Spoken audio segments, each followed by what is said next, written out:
সবজি কাটা হচ্ছে। কি কি সবজি কালকে কালকে হবে গোটা ষষ্ঠী। কালকে হচ্ছে গোটা ষষ্ঠী হবে, তো তার গোটা জন্য ষষ্ঠী সব গোটা গোটা রান্না হচ্ছে। সব সবজি কাটা হচ্ছে। তাই দেখো বন্ধুরা, বেগুনটাও গোটা যাবে, সব গোটা।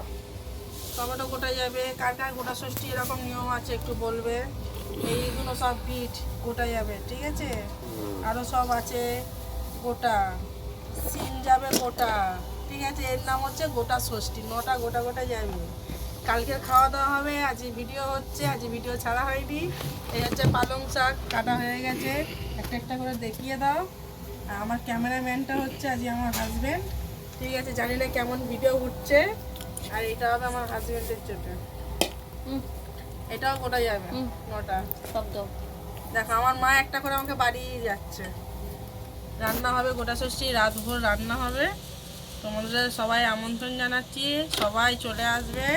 খাওয়া দাওয়া হবে কালকের, আজকের না। বাসি খাওয়া দাওয়া, রান্না পুজোর মতনই বাসি, কিন্তু এটা হবে গোটা ষষ্ঠী। গোটা ষষ্ঠী সব রকম সবজিগুলো গোটা গোটা, ঠিক আছে।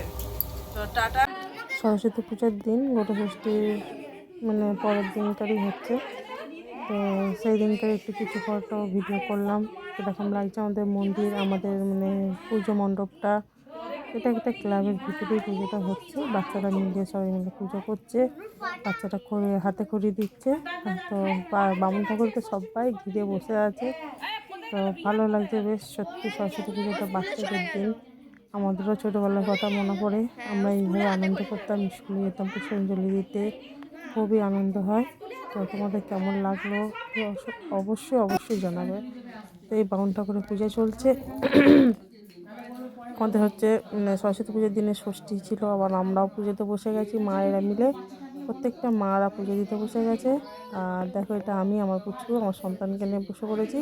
এটা হচ্ছে ষষ্ঠীর পুজো চলছে। আর এই গোটা ষষ্ঠীর হচ্ছে